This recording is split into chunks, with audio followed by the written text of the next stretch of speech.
Nah, ini dia.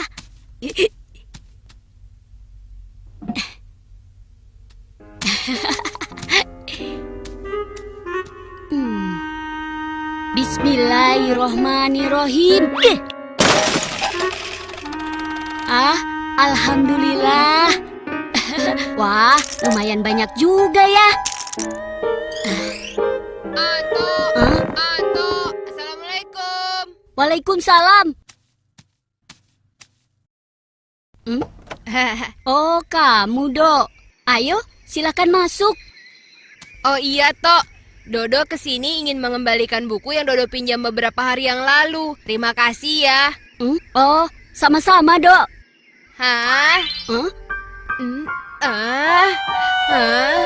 Apa kamu habis memecahkan celengan ya, Tok? Iya, Dok. Aku ingin sekali membeli sepatu baru. Tapi sebelum uang itu dibelikan sepatu, kamu harus bayar zakat dulu, Tok. Zakat? Apaan itu, Dok? Payah kamu, Tok. Zakat aja tidak tahu. Zakat itu perintah Allah bagi orang yang memiliki uang untuk memberikan sebagian hartanya kepada orang lain, Tok. Oh, tapi apakah aku juga harus bayar zakat, Dok? Iya, Tok. Namanya perintah Allah. Hukumnya wajib, Tok.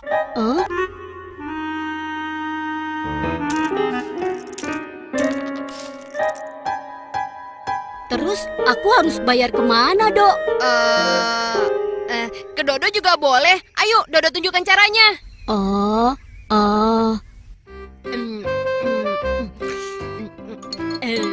Baksonya enak nih. Kebetulan Dodo lagi lapar.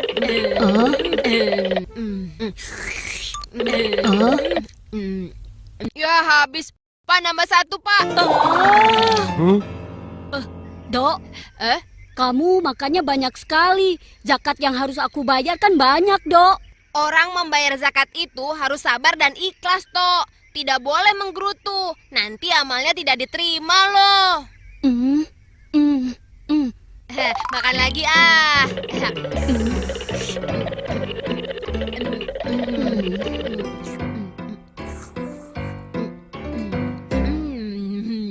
Duh, makan bakso kok sendirian saja? Kenapa Anto tidak diajak makan? Ini Anto sedang membayar zakat ke Dodo dalam bentuk bakso, Syamil. Bayar zakat? Loh, bayar zakat kok pakai bakso? Memangnya zakat apaan? Begini, Samil. Aku kan baru saja memecahkan celengan. Kata Dodo, aku wajib bayar zakat. Oh, begitu.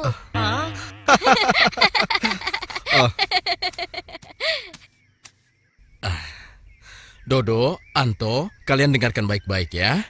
Ayah akan menjelaskan tentang apa itu pengertian zakat. Zakat adalah rukun Islam yang ketiga. Secara bahasa, zakat artinya suci, bersih, berkah. Maksudnya, zakat adalah pemberian sebagian harta dari orang yang mampu kepada orang yang kurang mampu agar hartanya menjadi bersih suci dan mendapatkan keberkahan dari Allah. Karena bagian dari rukun Islam, maka zakat hukumnya wajib bagi orang yang telah memenuhi syarat. Apabila dia membayar zakat, dia akan mendapat pahala. Bila tidak melaksanakan zakat, akan mendapat dosa. Dengan berzakat, maka akan terjalin hubungan yang baik antara si kaya dan si miskin. Rasa saling tolong-menolong mengurangi kemiskinan dan mencegah terjadinya kejahatan. Lalu, syaratnya wajib membayar zakat apa, Paman? Di antaranya telah akil balik atau telah dewasa. Jadi, Anto belum termasuk yang harus bayar zakat dong. Iya, Anto belum termasuk yang harus bayar zakat. Oh, sekarang Anto mengerti, Paman. Nah, Dok, karena aku tidak wajib berzakat dan kamu yang makan bakso, jadi kamu yang harus bayar baksonya ya, Dok. Tapi Tok, Dodo tidak punya. Pokoknya aku tidak mau bayar. Waduh, bagaimana ini? Hei, tunggu! Hei, bayar dulu baksonya! Hei! Bayar dulu!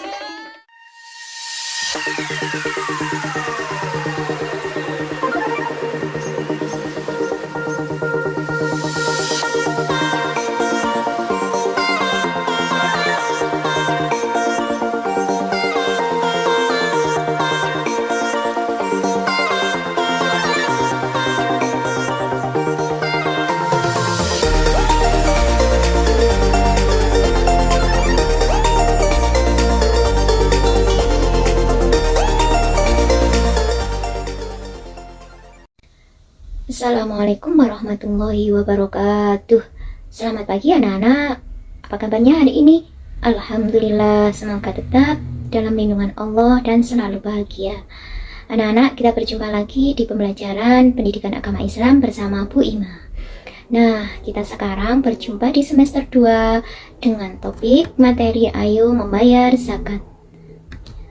Perhatikan keterangan materi yang Bu Guru sampaikan. Sebelum kita memulai pelajaran, marilah kita berdoa terlebih dahulu. Bismillahirrahmanirrahim. Rabbi zidni ilma warzuqni fahma. Amin. Nah, mari kita mulai materi pembelajaran 7 dengan judul Ayo Membayar Zakat. Di sini kita akan mempelajari tentang makna zakat, macam-macam zakat, dan hikmah zakat. Yang pertama adalah makna zakat. Zakat menurut bahasa adalah berasal dari kata zakka yuzaki tazkiyatun, yang artinya bersih, suci, dan berkembang atau tumbuh. Nah, sedangkan secara istilah, zakat adalah mengeluarkan atau memberikan sebagian harta tertentu kepada orang yang berhak menerimanya dengan syarat dan ketentuan tertentu. Di sini ada beberapa kata yang berkaitan dengan zakat, antara lain muzaki. Muzaki adalah orang yang membayar zakat. Ada juga istilah mustahik zakat, yaitu orang yang berhak menerima zakat. Sedangkan hukum zakat adalah wajib bagi orang Islam. Nah, kalau bukan orang Islam, berarti tidak wajib mengeluarkan zakat. Dalil diwajibkannya zakat itu terdapat di dalam Al-Quran surat An-Nur ayat 56. Bismillahirrahmanirrahim. Wa aqimus shalah wa atuz zakata wa ati'ur rasul la'allakum turhamun. Artinya, maka dirikanlah sholat, tunaikanlah zakat, dan taatlah kepada Rasul supaya kamu diberi nikmat. Nah, jelas ya? Sekarang, apa sih tujuan zakat itu? Tujuan zakat antara lain untuk membersihkan dan mensucikan baik harta maupun jiwa kita, agar tercipta kedamaian dan ketentraman jiwa. Nah, berikutnya syarat-syarat zakat. Yang pertama bagi muzaki, ya, orang yang wajib mengeluarkan zakat itu syaratnya antara lain 1. Beragama Islam, 2. Merdeka atau bebas, tidak berada dalam ancaman seseorang, yang ketiga balik atau sudah dewasa, dan yang keempat memiliki harta untuk dizakati. Sedangkan syarat-syarat harta yang wajib dikeluarkan zakatnya antara lain barang itu atau harta itu adalah harta yang baik dan halal, juga milik sendiri dan mencapai nisab atau jumlah tertentu, sekaligus sudah mencapai haul atau telah tersimpan dengan ketentuan selama 1 tahun telah dimiliki. Nah, berikutnya rukun zakat. Rukun zakat adalah beberapa hal yang harus ada ketika menunaikan kewajiban zakat, sekaligus menentukan keabsahan zakat yang kita berikan. Ya, ini menentukan sah tidaknya zakat kita. Apa saja rukun-rukun zakat itu? Yang pertama, adanya harta yang dimiliki. Yang pertama adalah niat dulu, ya. Niat zakat, niat mengeluarkan zakat. Jika zakat fitrah, niatnya adalah sebagai berikut. Bismillahirrahmanirrahim. Nawaitu an ukhrija zakatal fitri an nafsi fardhu lillahi ta'ala. Sedangkan dengan zakat mal, Bismillahirrahmanirrahim. Nawaitu an ukhrija zakatal mali fardhu lillahi ta'ala. Nah, sedangkan rukun yang kedua adalah adanya muzaki atau orang yang berzakat. Yang ketiga, syaratnya atau rukunnya adalah adanya mustahik atau orang yang berhak menerima zakat itu. Dan yang keempat, adanya barang atau harta yang dizakati. Lanjut, sekarang materi macam-macam zakat. Zakat dibedakan menjadi 2 macam. Yang pertama adalah zakat fitrah. zakat fitrah ini biasanya dikeluarkan ketika bulan Ramadan saja ya. Apa pengertian zakat fitrah? Nah, mari disimak pengertiannya. Zakat fitrah menurut istilah adalah zakat yang diwajibkan kepada setiap jiwa atau manusia, yakni mengeluarkan sebagian harta berupa makanan pokok yang dimakan kepada orang yang berhak menerimanya. Nah, kata kuncinya kalau zakat fitrah itu ada di makanan pokok. Jadi tidak berupa harta selain makanan pokok. Yang dikeluarkan adalah berupa makanan pokok yang kita makan sehari-hari. Itu ketentuan dari zakat fitrah. Sedangkan kata fitrah sendiri menunjukkan pada keadaan manusia saat baru diciptakan. Sehingga dengan mengeluarkan zakat fitrah ini, manusia dengan izin Allah akan kembali kepada kesucian dirinya. Maka dari itu, zakat fitrah juga disebut juga dengan zakat jiwa. Nah, sekarang hukum zakat fitrah. Kembali ke zakat tadi, hukum zakat fitrah tentunya adalah wajib. Wajib bagi setiap jiwa atau individu yang beragama Islam. Sekarang ketentuan kadar zakat fitrah. Berapa yang harus kita keluarkan untuk zakat fitrah? Kadar zakat fitrah adalah sebesar 1 syok atau setara dengan 2,5 kg. Kalau di daerah kita beras, ya berarti 2,5 kg beras. Berupa makanan pokok yang kita makan sehari-hari, seperti kurma, gandum, sagu, atau beras. Di samping itu, membayar zakat fitrah juga bisa dilakukan dengan uang sebagai pengganti beras atau makanan pokok sesuai dengan harga di pasar. Nah, untuk ketentuan waktunya kapan dikeluarkan zakat fitrah itu bisa dikeluarkan atau dilaksanakan mulai awal masuk bulan Ramadan sampai dengan terbit fajar sebelum dilaksanakannya sholat Idul Fitri. Sedangkan waktu yang utama adalah setelah sholat subuh sebelum sholat Idul Fitri. Tadi sudah Bu Guru sebutkan ya bagaimana niat zakat fitrah. Nah, sebelum melaksanakan zakat, rukun yang pertama yang harus kita lakukan, yang harus kita tunaikan adalah membaca niat zakat fitrah ya. Tadi sudah Bu Guru sebutkan, kalau zakat fitrah niatnya adalah nawaitu an ukhrija zakatal fitri an nafsi fadlillahi ta'ala, yang artinya sengaja saya mengeluarkan zakat fitrah pada diri saya sendiri, wajib karena Allah Ta'ala. Berikut video praktek zakat fitrah. Yuk disimak bersama. Pak, mau zakat? Ya, silakan duduk.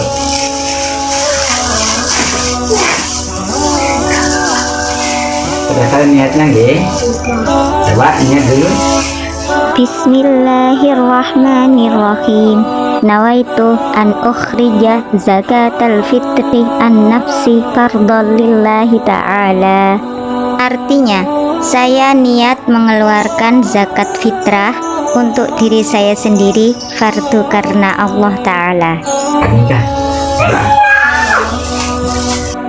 Ajarakallahu fima a'taita wa barakalaka fima abqaita waj'alhu laka tahura. Semoga Allah memberikan pahala atas apa yang engkau berikan dan memberkahi atas harta yang kau simpan, serta menjadikannya pembersih bagimu. Amin.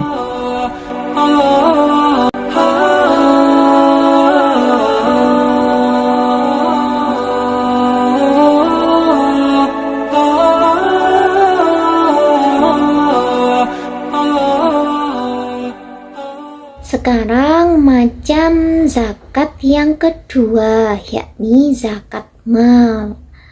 Apa itu zakat mal? Zakat mal adalah sebagian harta kekayaan seseorang atau badan hukum yang wajib dikeluarkan untuk diberikan kepada golongan khusus dalam jangka waktu dan jumlah nominal tertentu.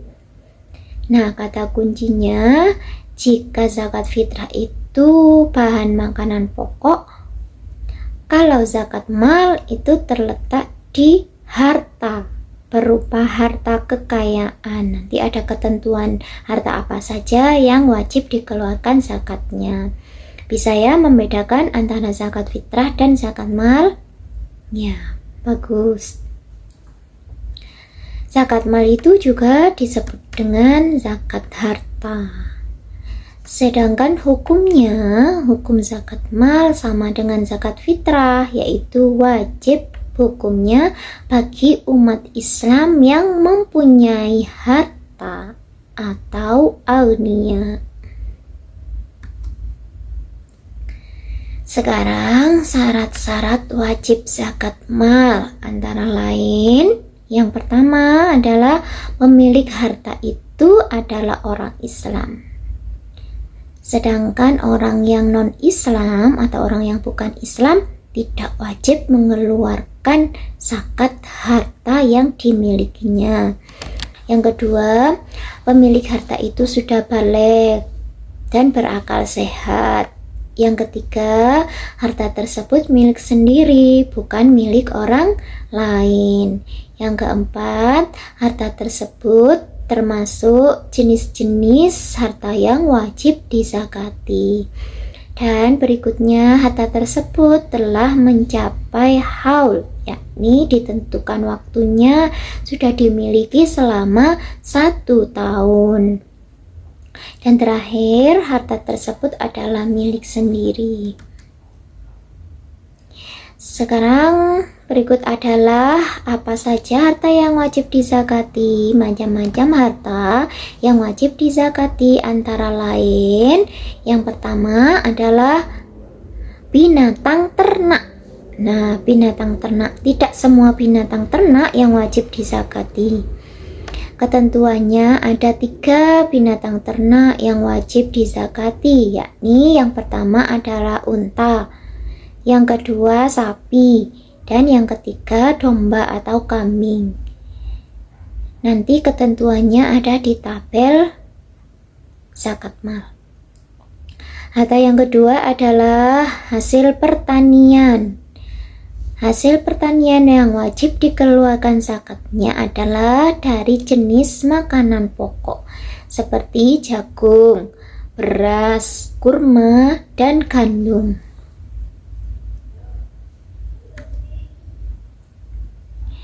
Jenis harta yang ketiga yakni hasil tambang. Hasil tambang itu yang berupa emas dan perak. Ketentuannya, setiap emas yang dimiliki sejumlah 94 gram, maka wajib dikeluarkan zakatnya sebesar 2,5%. Sedangkan untuk perak, ketentuannya setiap yang dimiliki sebanyak 624 gram perak, maka zakatnya sama, yakni yang dikeluarkan adalah 2,5%-nya.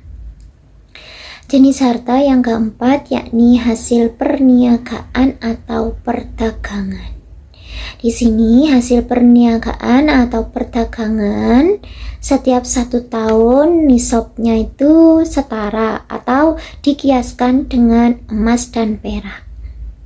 Begitu juga besar zakatnya, yakni 2,5%. Jenis harta yang kelima yakni barang temuan atau rikas. Barang temuan yang kita temukan pada saat ditemukannya itu dan tidak ditemukan pemiliknya, maka kita wajib mengeluarkan zakatnya sebesar 20%.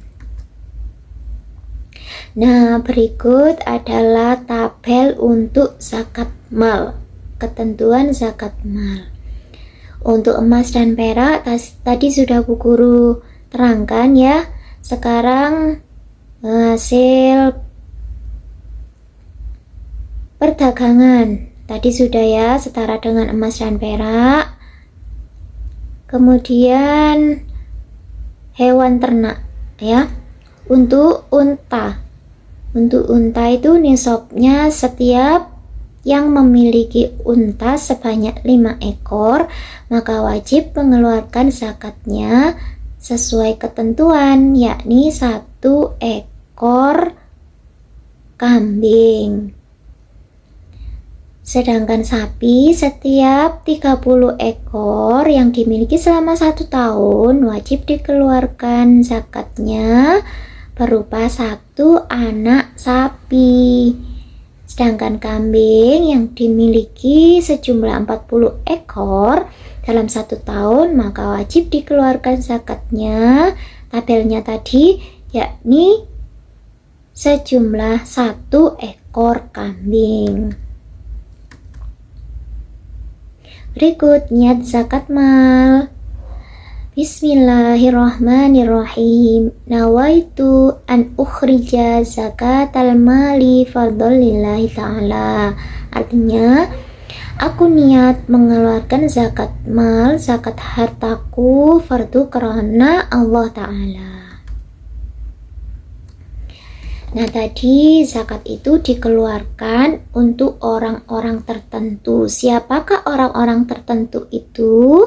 Orang yang berhak menerima zakat disebut juga dengan mustahik zakat. Ada berapa golongan? Nah kita pelajari bersama-sama di materi ini. Mustahik zakat itu dijelaskan di dalam Al-Quran surat At-Taubah ayat 60. Berikut. A'udzubillahi minasyaitonirrajim. Innamas shadaqatu lil fuqara'i wal masakini wal 'amilina 'alaiha wal mu'allafati qulubuhum wa fir riqab wal gharimina wa fi sabilillahi wa ibnis sabili faridatum minallahi wallahu alimun hakim. Yang artinya sungguh zakat itu hanya untuk orang-orang fakir, orang miskin, amil zakat, orang yang dilunakkan hatinya, mu'alaf, untuk memerdekakan hamba sahaya, untuk membebaskan orang yang berhutang, untuk jalan Allah, dan untuk orang yang sedang dalam perjalanan. Berikut, nah rinciannya. Dari Al-Quran tersebut disebutkan ada 8 golongan orang yang berhak menerima zakat. Antara lain yang pertama adalah golongan orang fakir. Siapa itu orang fakir? Fakir adalah orang yang tidak memiliki harta. Contohnya adalah orang yang sudah tua, ya, sudah tidak mampu bekerja. Kemudian janda-janda tua yang tidak mampu bekerja dan sebagainya. Itu masuk dalam golongan fakir yang wajib menerima zakat. Golongan yang kedua adalah miskin. Miskin adalah orang yang kekurangan harta. Dia mampu bekerja, akan tetapi penghasilannya tidak mencukupi untuk kebutuhan sehari-harinya. Lah, itu disebut dengan orang miskin. Yang ketiga, yang berhak menerima zakat adalah amil. Amil itu adalah panitia zakat, orang yang menyalurkan zakat. Golongan yang keempat adalah mu'alaf. Mu'alaf adalah orang yang baru masuk Islam, orang yang dilunakkan hatinya atau diberikan hidayah oleh Allah sehingga akhirnya dia mau memeluk agama Islam. Itu dinamakan mu'alaf. Kenapa mu'alaf berhak menerima zakat? Karena mu'alaf dianggap imannya masih lemah sehingga membutuhkan bantuan, wajib menerima zakat. Yang kelima adalah hamba sahaya.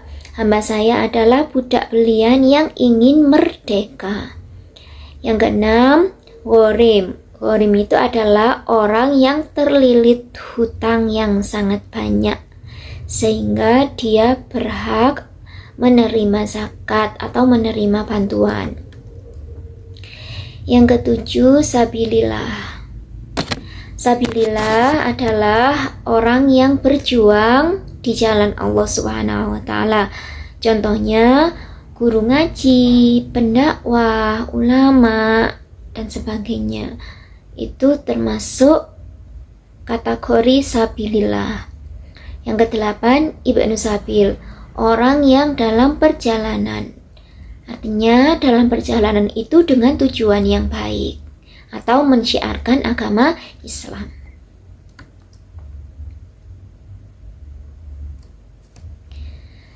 Nah, berikut hikmah membayar zakat. Mengapa kita diperintahkan oleh Allah untuk membayar zakat? Tentunya pasti ada hikmah yang bisa kita petik dari hal tersebut, ya. Baik itu yang berkaitan dengan hubungan manusia dengan Allah maupun hubungan dengan sesama manusia, sosial kemasyarakatan di antara manusia. Secara terperinci, hikmah mengeluarkan zakat antara lain sebagai berikut. Yang pertama adalah sebagai ungkapan rasa syukur karena Allah sudah memberikan banyak nikmat kepada kita, ya, terutama berupa kekayaan dan harta. Mengapa harta kita itu sebenarnya harta yang kita miliki adalah sebagian ada hak orang lain yang harus kita keluarkan dengan bentuk mengeluarkannya dengan bentuk zakat tadi, ya, untuk apa? Membersihkan harta kita. Yang kedua, dengan mengeluarkan zakat itu bisa mensucikan diri pribadi kita dari dosa, memurnikan jiwa dari dosa, sekaligus menumbuhkan akhlak mulia, yakni saling berbagi, saling membantu dan sebagainya. Yang ketiga, untuk menolong sesama. Nah, zakat ini dapat membantu, membina dan membangun kaum du'afa yang lemah untuk memenuhi kebutuhan pokok hidup mereka. Dan yang keempat, zakat dapat mewujudkan tatanan masyarakat yang sejahtera, sehingga hubungan seorang dengan lainnya menjadi rukun dan damai. Dengan saling berbagi itu, maka akan tercipta persaudaraan dan juga kehidupan yang rukun. Yang kelima, yakni jauh dari dosa. Zakat di sini bisa memberantas penyakit iri hati, rasa benci, dan dengki dari diri manusia yang biasa timbul dikala ia melihat orang-orang di sekitarnya itu berkehidupan cukup, apalagi mewah. Dengan berbagi, maka tidak ada sekat antara orang miskin dan orang kaya. Yang keenam, meningkatkan ketaatan kita kepada Allah. Zakat merupakan ibadah dan termasuk salah satu dari rukun Islam, yakni rukun Islam yang ketiga.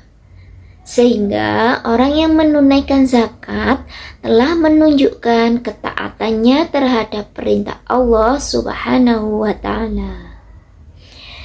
Nah, anak-anak, demikianlah penjelasan materi kali ini.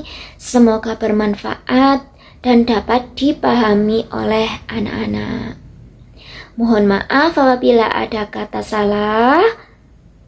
Terima kasih, sampai jumpa kembali di pembelajaran berikutnya.